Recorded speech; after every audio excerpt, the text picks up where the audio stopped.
as we discuss the role technology can play in driving efficiency, insights, and speed in clinical outsourcing. I would like to start by just giving a quick background on myself. So I am from the industry for about 20 years now. The majority of my career I spent on the CRO side, doing kind of chemistry and project management, and most of my career kind of in business intelligence and business development in large CROs. I spent about 15 years at Syneos Health and the predecessors.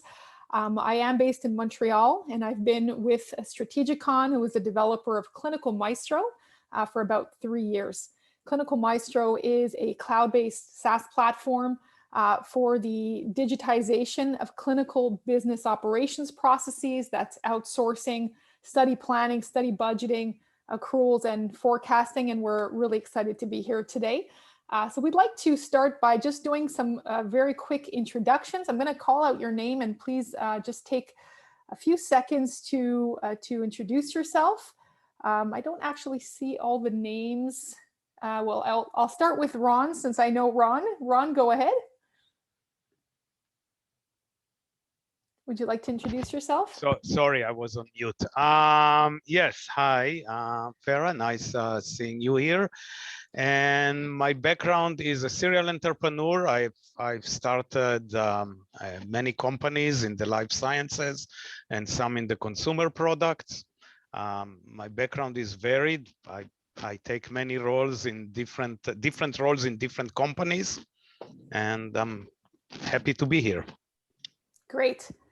And then we're going to go to Aude Bardiot. Would you like to introduce yourself? Hello. I'm a clinical project leader at Laboratoire TEA. So we are based in France, mainly focused on ophthalmology.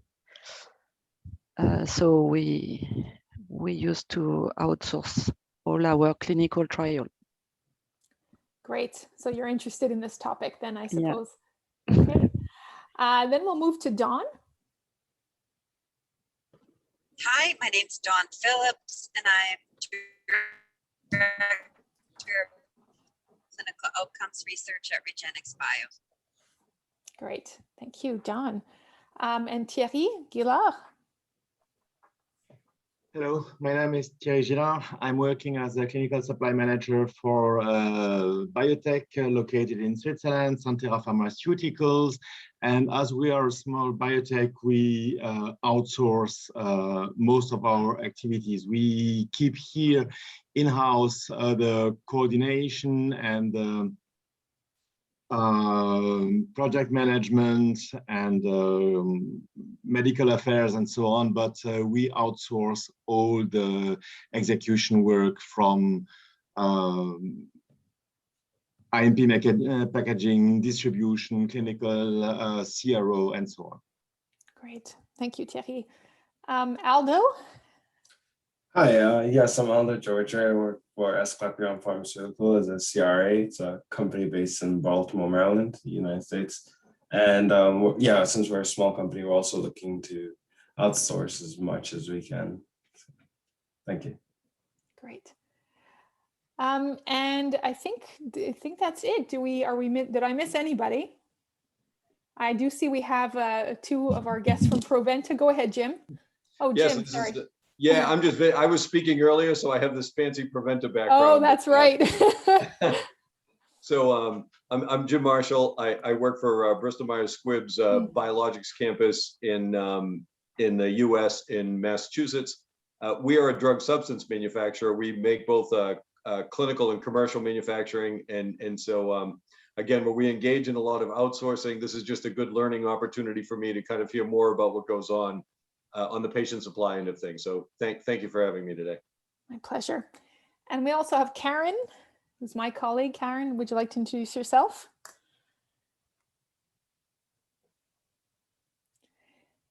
Karen, you might be on mute. Karen is my marketing head, and she's based in Boston. Hi, Farah. Yes, go ahead. Somewhat, although I'm typically not technically challenged, I was hitting it on my little picture, and I couldn't do it, and I apologize. So, Jim, I'm like you. I'm outside of Boston. I've actually done pharmaceutical and technology marketing for longer than I will actually admit to doing. I've been with Strategikon just over a year now, having a great time, and I think to finally see technology move into this realm, I was with a company way back when, for those that remember, called Phase Forward, which introduced the first EDC into the industry. And so now to be, have the pleasure and the privilege of being with Strategikon, to see them, enter the first kind of business process technology into this world is very exciting. So happy to be here. Great. So we have a few polls, and we're going to start with an icebreaker. We're going to start with the first poll, which is around understanding, of course, this classic question that we get on these virtual conferences is, how did that pandemic change your life? So Sherry, if you'd like to pull up the first poll, what we'd like to explore here is, did you feel your outsourcing volume increase, decrease? Did you go for more technology solutions in your organization? So please go ahead and answer. Was the intensity of the outsourcing activity greater than what you had experienced pre-pandemic, meaning tighter timelines, more complexity, more vendors? Did you feel that you needed to rely more on CRO partners for both expertise and budget estimates, or did nothing change? So we'll give it a second here for those responses to come in.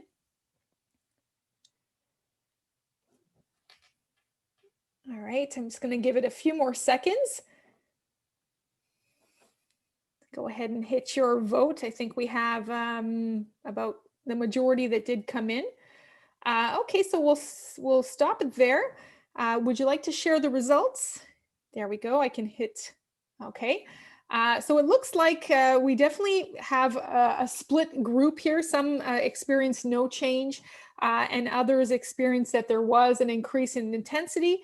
And there were also some responses around more technology solutions being sourced. So let's go to the next poll. Second poll is really focusing on clinical outsourcing pain points. What would you like technology to solve? If you had a magic wand, we provided a few ideas here, but look, let's kind of go through them. Would you like to be able to achieve more collaborative study design and scenario planning and analysis? Would you like to be able to have more transparency on the kind of the pricing process with CROs and other vendors? Are you looking for more efficiencies in the process? Are you looking for apple-to-apple comparisons? Analyses that are more automated so that you can have technology flag variances for you? Would you like to perfect vendor management and communication and centralize knowledge and succession planning? So there's a lot of options here. And of course, these are ideas and that we have here at Strategikon and that we're working to put into the hands of biopharma to help this process. So let's kind of take a look at the responses coming in. We do have a few people that have voted, so please go ahead and think. It is it is a multiple choice, meaning that you can choose more than one answer here.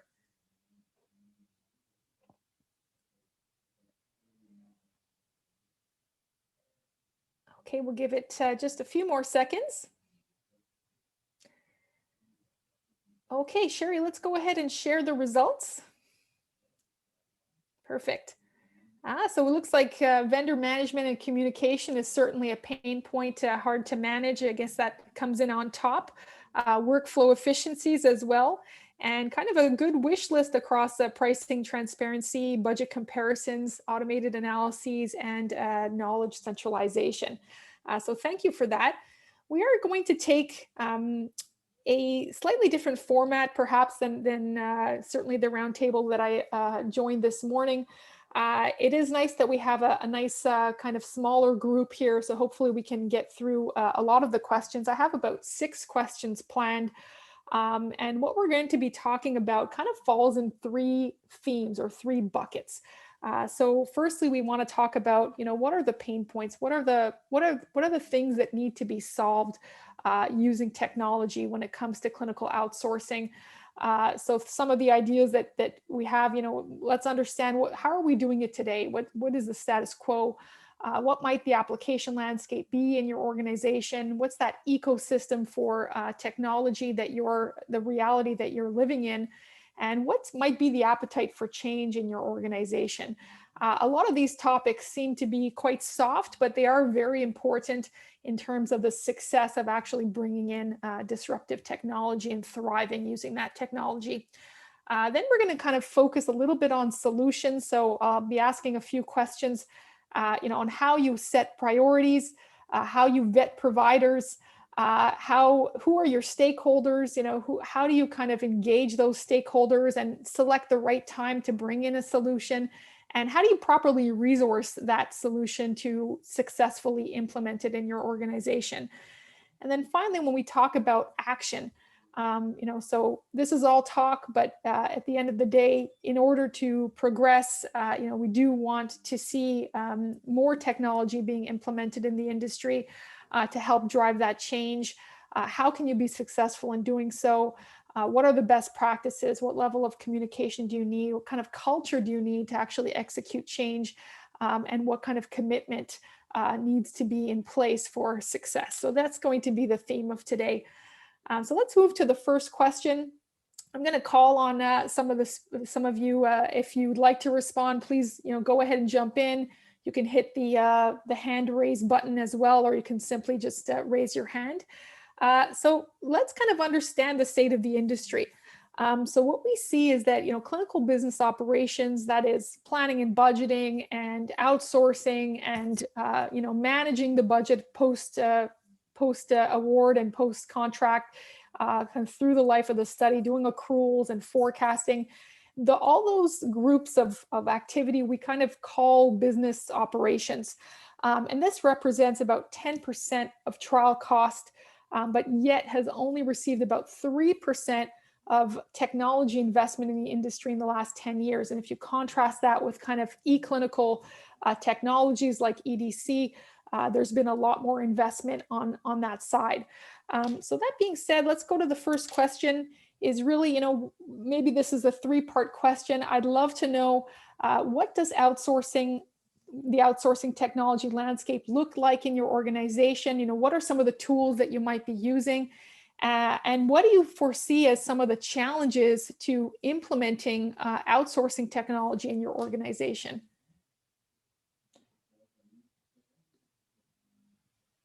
Let's go ahead and I see that Louis has joined as well. Thank you.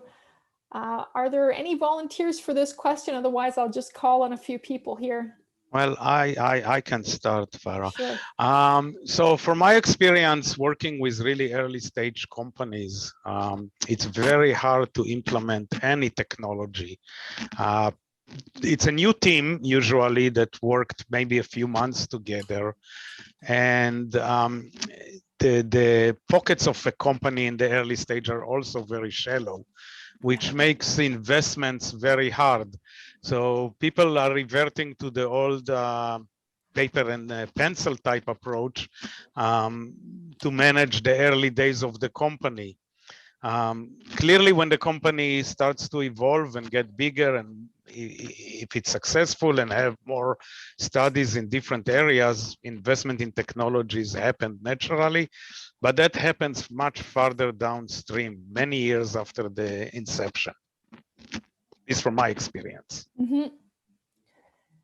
Okay, and so EL, are you leveraging in terms of the expertise to kind of put together a clinical trial budget, even if it's on Excel? Are you leveraging personal history or consultants, or how are you actually doing, let's say, that planning in early stage companies? So for early stage companies, one really doesn't have a big staff. So it's all built around consultants that come and provides their input in particular time of the company based on needs. And when you come to the clinical stage, you put together your advisory board, the medical advisory board, and some other technical people who understands the regulatory and interactions with FDA, and you sit together with them on one-on-one or as a group, and you start the planning, and you move forward from there. Eventually, you bring on the CRO that brings their own expertise, and then they integrate into the planning process. Mm-hmm. Okay, so that's a great point. So you're integrating that CRO, you're kind of leaning on the CRO for the budget intelligence and probably some level of design as well. I know we're going to speak about that later.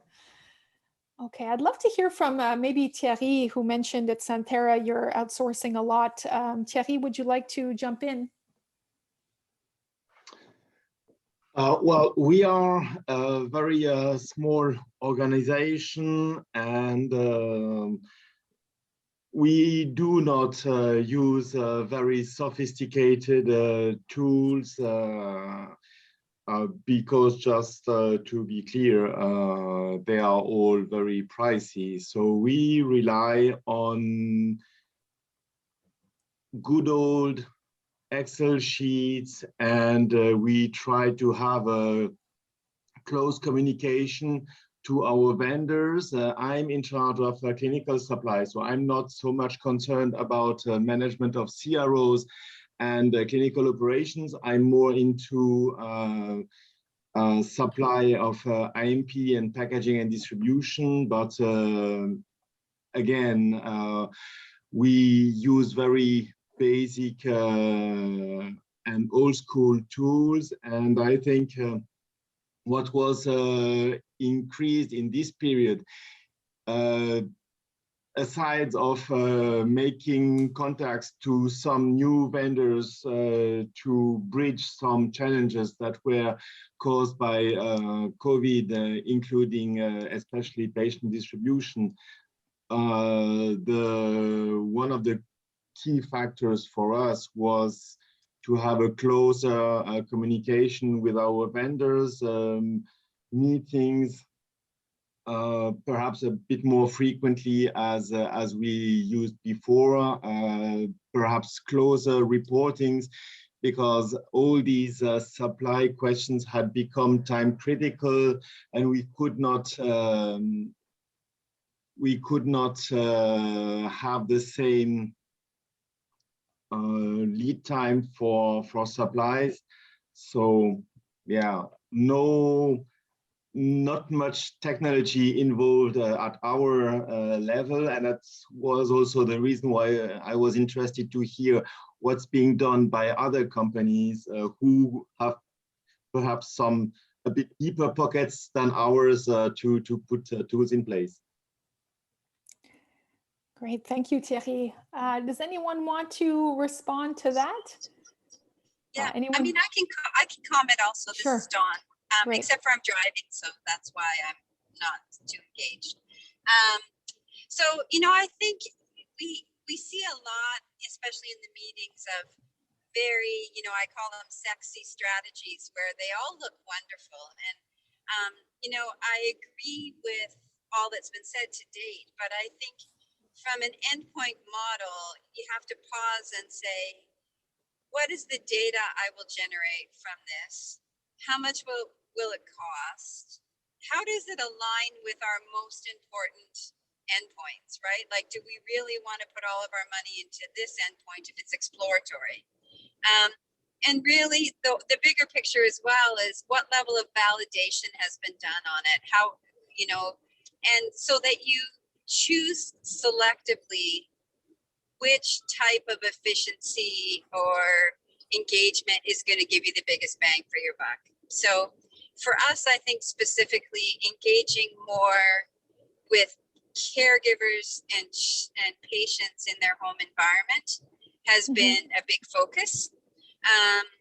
but then we also have to look at the other steps related to that, so that how we can validate that, and what efficiencies have already been used in our vendors that we can just tag on to, that we don't have to do ourselves. So I think it's a really complex question, but I think we have to really look at it thoughtfully when we make decisions. So. Yeah, I think, Dawn, your comments are excellent, and I think you're speaking more about vetting providers and using a process to actually select the right technology providers for, let's say, patient recruitment and other elements on your study. What I was more referring to was around the actual process of outsourcing itself, the idea of using technology to expedite and to improve that process. So what we're going to do is we're going to move to the next question if there's no other comments. So we did hear from EL around the challenges in a small, very early stage company, and from Thierry from Santerra around kind of this perception of the priciness and using versus using Excel. Certainly, from our perspective, there is lots of value, certainly when you're kind of doing a lot of volume of outsourcing, to kind of retain that knowledge and be able to execute the process faster, which ultimately will create value for your organization by actually being able to start the study quicker. So let's continue with this idea of pain points. We have seen that there, to Dawn's point and others, we have seen that there's more complexity in studies that we're doing, certainly with all the technology solutions out there that are being added to studies, whether it's kind of virtual wearables, remote technologies, but at the same time, organizations need to stay lean to be able to manage all this additional complexity. So we have seen that the pandemic has created an impetus for kind of inserting more technology into trials, whether that's risk-based monitoring or decentralized and other remote strategies. And this pandemic also, as we know, if we think back to kind of a year ago, did disrupt a lot of studies and triggered kind of a replanning of pipelines at a massive scale.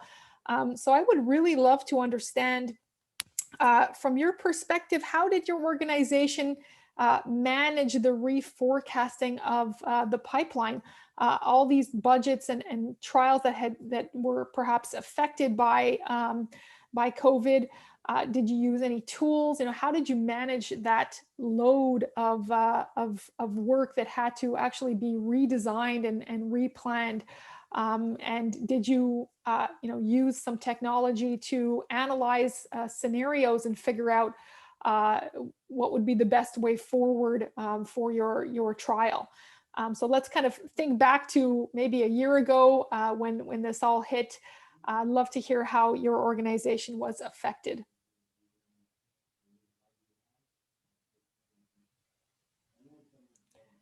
Let's go to maybe Aldo. Aldo, would you like to comment? Yeah, sure. So I came in right at the transition point for the company. So I can only speak anecdotally about how it was previously. I do know they had a lot, there was a lot of old school rigid systems. And as soon as the transition came in during the pandemic, they worked quickly to incorporate a new study, but most of the analysis for like budgeting and future forecasting was done primarily manually, and that's actually one of the primary reasons I was interested in this discussion, to hear what other mechanisms were people using for that, because we also have been having a kind of pain point is data analysis too, because that's also something we've been primarily doing manually ourselves. And just like Thierry said, we're also small, and budgeting constraints is a big concern, and some of these softwares are quite costly. So Yeah. So Aldo, you had done the exercise manually. How long did it take you? Well,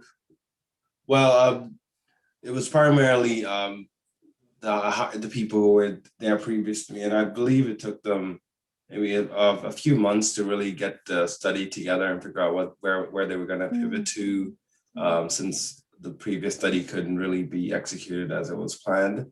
So yeah, it feels like something like that could be executed a lot more efficiently with a system, but yeah, like I said, there is price constraints to consider. So I don't know if anybody has any suggestions on like tools for to implement for that. So we have also Anka. Anka, would you like to jump in at this point? I know we have some relevant experience. Yes, thank you, Farah. Aldo, you made a great point, and it's the cost can be looked at in many different ways. Time is money, right? So the more resources you inject into doing an activity, the less those resources are available for other activities. And there's a lot of discussion, I guess, in the industry about the cost of doing nothing versus the cost of adopting technology. And the discussion is a little bit different because it's not so much about the cost, it's about the return on investment. If you use technology and you achieve greater accuracy, that is then, let's say, reflected in a more accurate plan, then in turn is reflected into a better negotiated contract during outsourcing or in faster study startup.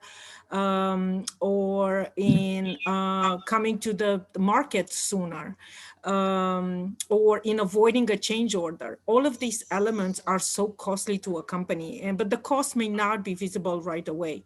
So when we look at the clinical studies having on average 3 change orders, which tend to increase the overall cost of the study by about 30%. And if you go back to the causes of these change orders, many of them have to do with maybe not ideal planning or not incorporating enough cushions, or not having enough scenarios, or thinking you can go on this path and path changes. So these become extremely costing at the scale, which is way beyond the cost of investing in technology, which can be a very small fraction of the study cost versus the liability that you are incurring down the line by being late, by overpaying the CRO, by having those change orders, a price element, plus the time of the team, which is really important. So when I think about technology, I think about cost, obviously, but more than anything, I think about the return on investment. What does that technology bring me, or what kind of other hidden cost, substantial cost can I avoid by investing in technology today? Right, thank you. So I don't know how other team members are thinking about the cost of technology in general. Are you thinking of just a line item, or you are thinking of the invisible cost as well? Yeah, so maybe to give an example, so part of what we're doing with Clinical Maestro is that we have the industry benchmarks and intelligence baked into the algorithms of the tool, and we're certainly training our customers on how to use this tool and derive the most value out of it. But we're also offering kind of a service component. So in the case of Aldo and AL, some of the comments, I think Thierry as well, where you might have some hesitation on investing in such technology. You can actually work with the technology, as a service. And as an example, we did have a customer that needed to urgently, I think, kind of in 24 hours, replan their entire phase 3 study as a result of the pandemic, and we were able to help them do that actually in 24 hours. So this is this is essentially what you're when you talk about return, what you're buying is time. you're buying time to initiate your study faster. Are there any other comments on this one, Aude, maybe from your perspective at Laboratoire TEA? Did you have any similar experience during the pandemic where you had to replan your pipeline?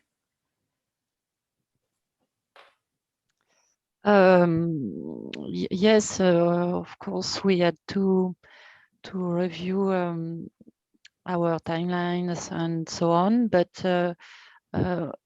for all these topics, we don't use any tools. And so I can't say anything on that. What I could say, just, you know, we try to implement CTMS at Laboratoire TEA.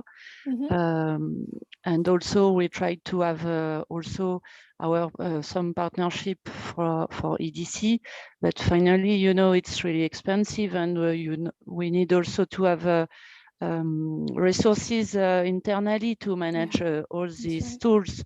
So finally, it was not a good solution for us, and because you have also to think regarding integration between, if you want, between CTMS and EDC and IRT and so on. So depending on the CRO you will choose, each time you have to redo the startup and with our tools. So finally we will stop to do that, and we will manage with CRO tools. The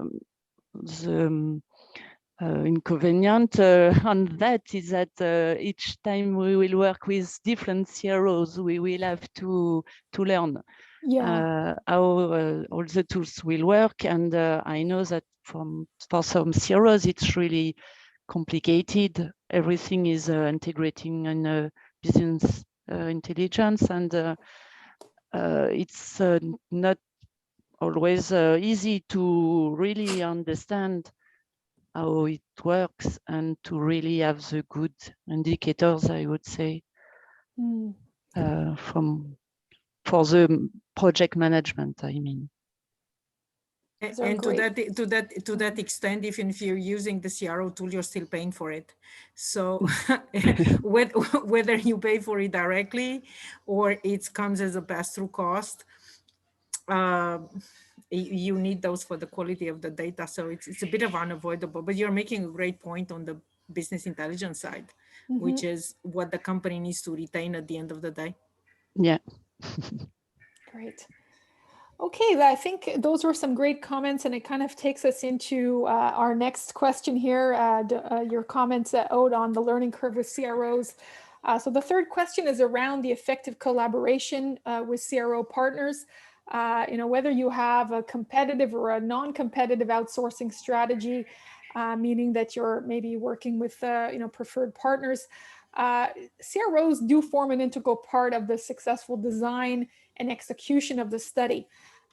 So the question is really, you know, what advantages do you feel earlier engagement with CRO partners would bring, and how can technology drive transparency into the RFP process?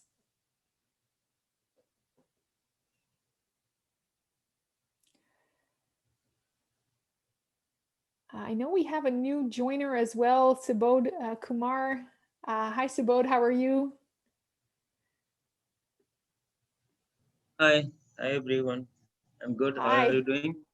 Good, good. What company are you from? Oops. I'm from APGIM in Boston, Cambridge, means Cambridge. And what's your role there? So I'm in not in the clinical side, so that's everything is new for me. So I can't comment much, but I'm in the basic sciences, the biological sciences, research. Great. Okay, let's go to, I would love to maybe hear from Eyal on this one, since Eyal, I know you're working very collaboratively with CROs. Yes, so the issue is how to make it transparent, because each CRO budget and price activities differently, they lump them into different baskets, which makes comparison very difficult. And that's always a challenge because you get 2 or 3 proposals and it's comparing apples to oranges because nothing is on the same line item. And that requires some experience to go back and work with the CROs to break it down to the different components so you can start comparing apples to apples. Can you automate it? Probably. The problem is CROs have their templates and they like to submit things in their templates because they don't feel like they want to invest a lot of time to figure out your template. If their price is out of your reach, and they are not in the running, why should they spend any time with you? And I can understand it perfectly. On the other hand, you pick up in the end 2 CROs and you try to balance one versus the other, where price is starting to be an important factor. And then you go back to them and work with them. So it's very mechanical, very tedious, and it does take a few weeks to, sometimes a week or 2 to figure those lump baskets together, to break them down to the components so you can start comparing what's important for the company. Yes, those are excellent points. And I think that's a challenge most sponsors can relate to and do spend a lot of time trying to figure out. You did mention something interesting. And certainly, you know, wearing my CRO BD hat, you know, of course, CROs have their native costing tool and their native grid, and it will always be their preference to remain in that native format. But the reality is that most sponsors, many sponsors are providing their own budget grid format to address this issue of apple to apple and providing that to CROs to bid in. And CROs are having to map their native grid to each of those sponsor grids routinely. In fact, many CROs have resources that is their pure job. That's all that these resources do, is map bid grids, their own bid grid to the sponsor bid grid. So they're easily doing that, you know, tens, if not, you know, multiple times a week. I would say, you know, easily 50 times a week. So it is quite a time-consuming exercise if you take your step back from the industry and also look at the CRO perspective for, let's say, bid defense. You know, in my prior role, we actually calculated that to bring a CRO team to bid defense, it's easily investment of $250,000. You know, bringing the people, the travel costs, the time that you're spending prepping, bringing the most senior resources in. So this is a lot of investment that is taking place in the industry for perhaps not such a great return. And can technology play a role by actually bringing these pieces closer together? Certainly, you know, we all have to compromise a little bit to achieve a solution. The solution that we believe is strong is the idea of standardization, where we as an industry come together and adopt a standard bid grid format, a standard process, and we kind of release some of these non-value add costs that are plaguing the industry, both in terms of money and in terms of time. It does take you know, time to map grids and figure out what one another is actually trying to convey in the proposal and in the budget grid. So I'd like to maybe hear from somebody else here that has been involved in this process and has some thoughts to share.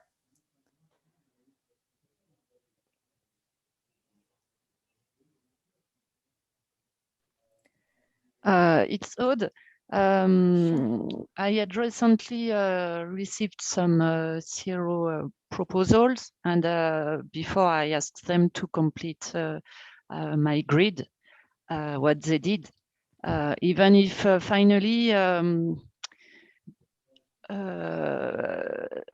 it's not so easy, even with my grid, to compare, because depending on the CRO, they will consider differently So one activities, for example, you can have all the tools as pass-through for one CRO, but for the other CRO will include it in the services. Yes. So it's That's my last. absolutely right. It's still difficult, even if you have your own grid format. Are there any other comments? Anka, did you want to jump in? Looks like you wanted to say something. Yeah, it relates to both the comments that I heard from the team.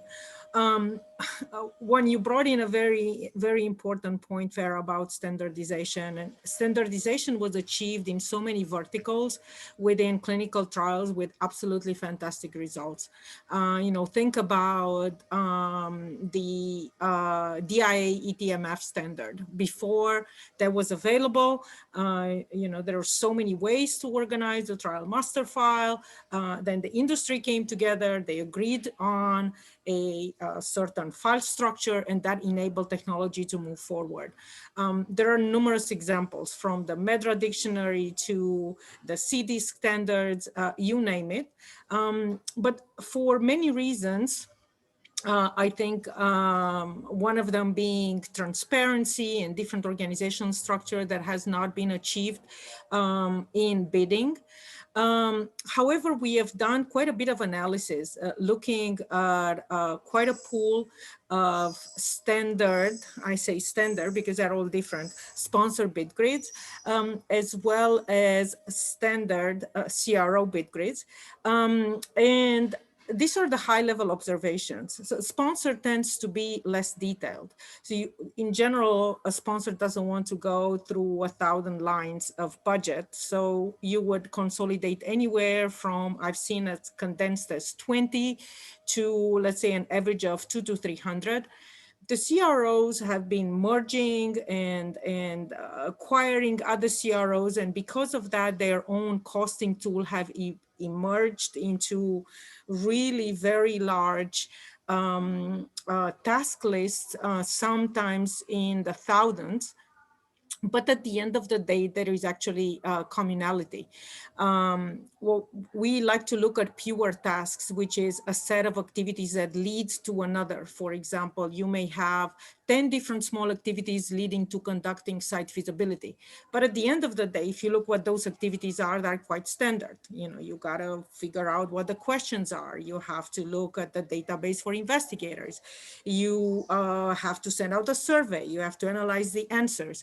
So all of these can be grouped into relatively sensible standards, and they can be benchmarked across the industry. And that results in great value for both parties in terms of speaking the same language, and also having very clear definition of what is included in a certain task, which many sponsors may not provide enough detail on where they expect the cost to be bucketed.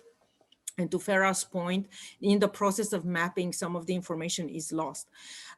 We have seen, however, that through systematic collecting of benchmarks and through creation of a kind of a mid-level bid grid, which is somewhere in between the super high level of the sponsor and the super detailed level of the CRO.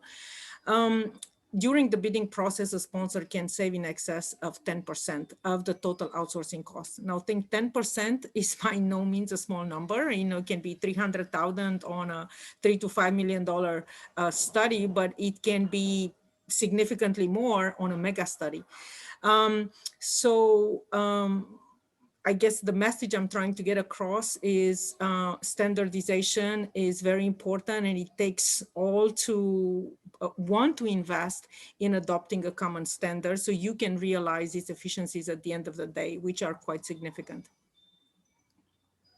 I don't know what other people think about pushing this idea forward of the standardization and the technology to enable the benchmarking at this standardized level.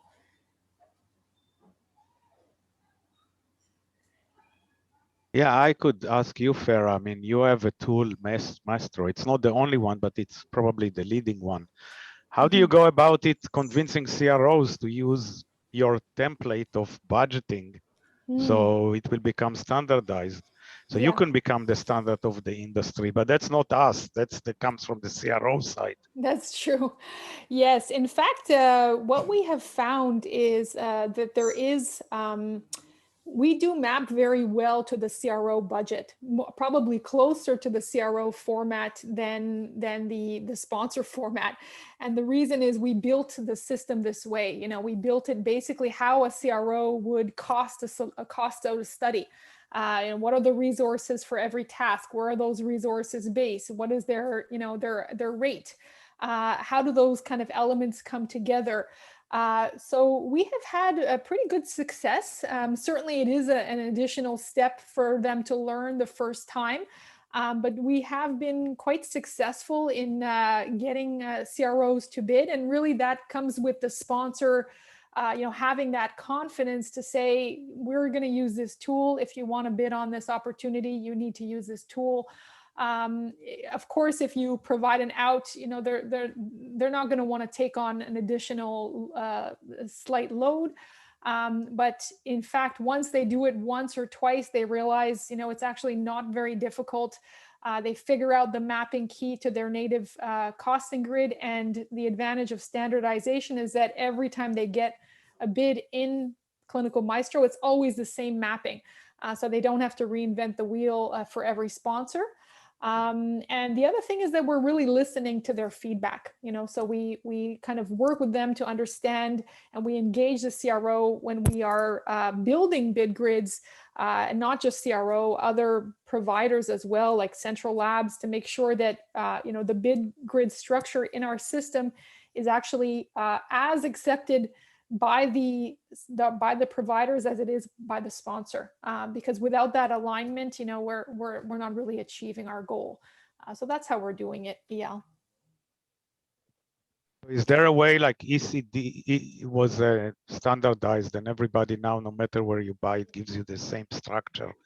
Can you go through the industry back office, so to call it, and force them to follow certain put a guidelines, discussion paper, and say this is what should be done going forward? It might take a year, but then everybody will adapt to it. And it gives an outlet to your tool also. Right. It's a great comment, Eyal, and it's a great idea as well. This is what we wouldn't be forcing anyone, though. That we would want them to willingly come to the table. But it happened in other technologies, as you said, Anka. Yes. So it's only a matter of the industry putting a lot of push, but this is a different push because we're benefiting from it, but we are not really operating through it. That's right. That's right. And we are achieving quite a lot of progress here, because to Farah's point, when the sponsor sends a bid grid to the CRO, there is not too much guidance because it's competitive oftentimes. That is the case of the smaller sponsors. And for the larger sponsors, they figured out all the resources down to the task level. So it's very structured. So the CROs don't have, you know, they might align very well with, you know, a certain company in a certain manner. They would align differently to another company at another level. We are moving in that direction by actually collaborating very, very closely with the CROs. And it's critical that there is a dialogue and there is openness to embrace change. And we are seeing that coming through. It takes time, though. That it takes time, effort, and willingness to participate. So this might be a good segue to the next question, right? So of course, some technology solutions that are actually on your study, it's kind of, you're forced by the timeline of your study around when you make that decision. But from the case of some of these other more administrative improvements to how we run trials, I'd love to kind of ask the group, you know, when is the right time to modernize? So we see that today, you know, I think most of you can relate to this, that clinical operations is inundated with so many choices of innovation. There's a multitude of platforms. to transform manual processes, whether it's patient recruitment, whether it's, monitoring, whether it's compliance at the site, and all kind of promising to deliver value, whether it's speed, agility, better data, less effort. With so many of those opportunities available to innovate, how do you prioritize your needs and devote sufficient time for exploration? And what are some of the key considerations that you might have to vet those technology providers? And I know Dawn had maybe touched on that before, so love to hear, Dawn, what your experience might have been at Regenix. Do we still have Dawn, actually? Looks like we lost Dawn. Okay, I'm going to go to Jim. I know this is not your exact area, but have you been involved in technology solution assessment, and kind of how do you prioritize the needs of which areas need to be modernized at BMS? Yeah, this has been really interesting for me to kind of see what some of the challenges are on the other end. For us implementing technology in GMP operations, the biggest issues for us are validation and GXP compliance, and so especially as we're moving more and more cold chain materials around the world, and relying more on third parties for those services and monitoring. The industry in those areas has been a little bit slow to kind of come up to good GXP validations for software. And so a good example is things like temperature monitoring software. Companies have strived to be really flexible so that you can just pop a temperature monitor in a dock or a USB port and have real ease of being able to read it. But then there are challenges with obviously the security of that data and how it's protected. And so a lot of those advancements have been happening recently, but that's been a real challenge for us implementing technology, is really having to build the infrastructure within our own organization to be able to perform GXP assessments and take on independent validations. And so some of these challenges are actually, I don't know if enjoyable is the right word,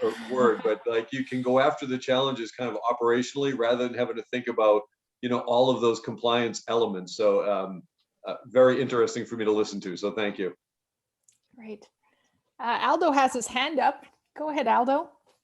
Yeah, so we've been having a similar process where we've been looking at going through different technologies and seeing how we can incorporate them. And I don't know, maybe this is also a question in a way. I feel like the piecemeal kind of adding different softwares sometimes leads to, even, especially at a rapid pace, leads to even more chaos. Yes. It might not be as a result of the software itself, but it's just our ability to actually incorporate all this and use them together properly. So we've also been considering using systems that have all those components in one. And of course, that's a higher cost. So I'm wondering what people think about just a system like completely decentralized clinical trial operations, which certain companies are offering now. Is that more, a smoother path for people than the kind of piecemeal looking for individual companies to fill in like certain roles? Because I don't know if it all integrates as well as you would hope or plan to have. Yeah, you bring some very good points, Aldo, around kind of considering your own ecosystem of applications, right, and considering breadth and how that technology might be able to grow with your needs. And you mentioned kind of the chaos. I think that's something that we certainly see, where there is this, perception of the burden of the change of bringing on a technology. I think it might have been Ode that mentioned it earlier around kind of resourcing to manage the tools. Certainly, I'm kind of showing this J curve here which is really relevant for understanding, how do you get from the current state to the future state?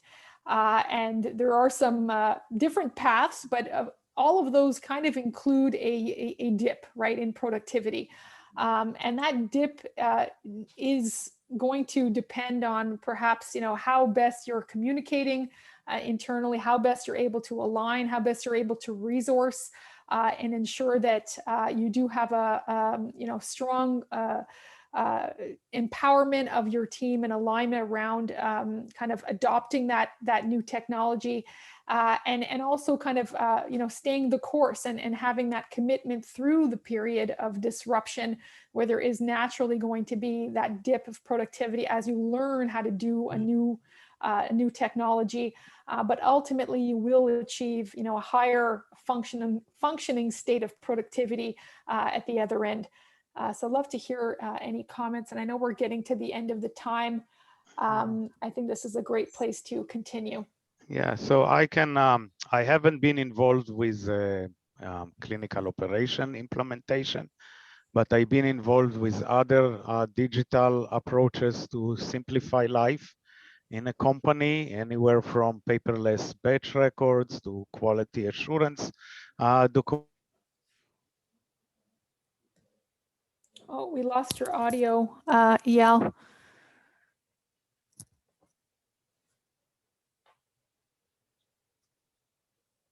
Sherry, can we get Eyal's audio back on?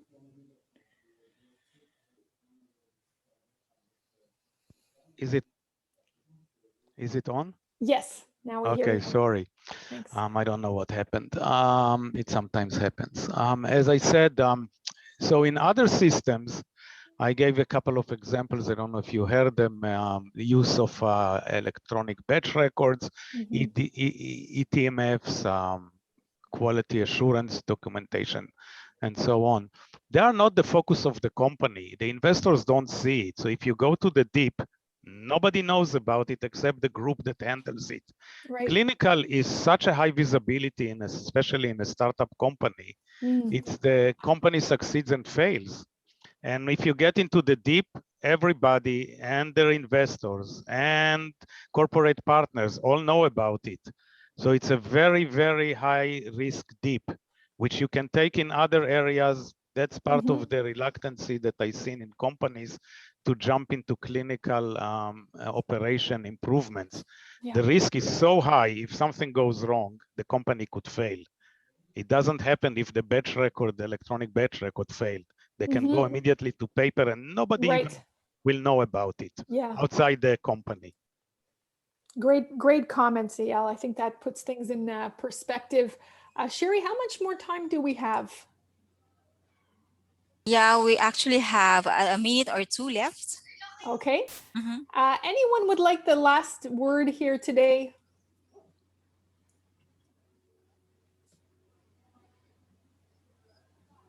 No.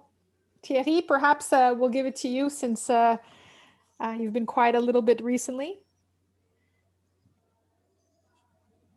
Well,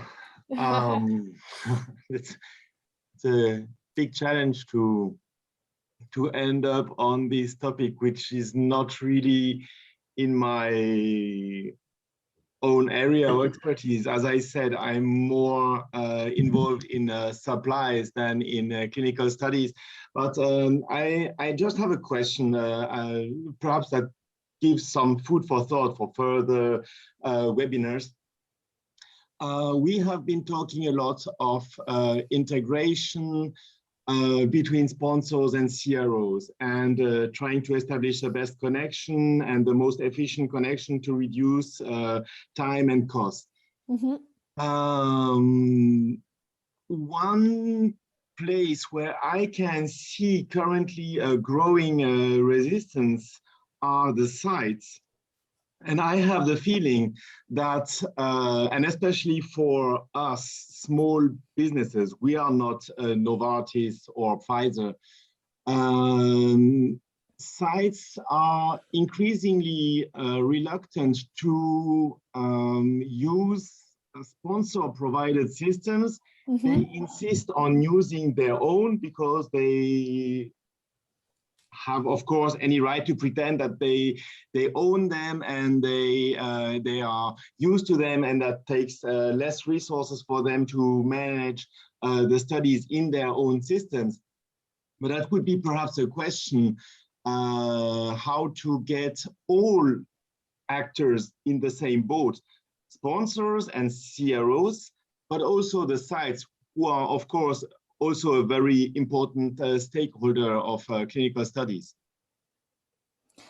Great way to end the conversation, Thierry. I think you're touching upon this whole concept of standardization. I think there were very good comments made around, how do we actually reduce the level of burden of innovation and ensure that we are focused as an industry on really what matters. And part of that requires some really significant alignment between sponsors, CROs, other providers, and sites, of course.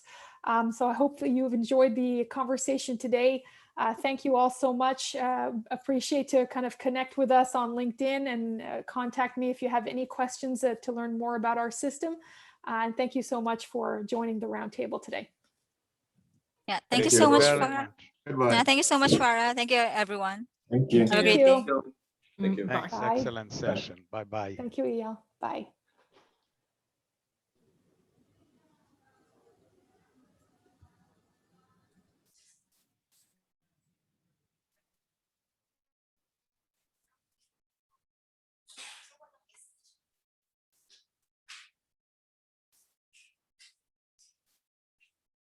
Yeah, hi, Luis. I'll end this now.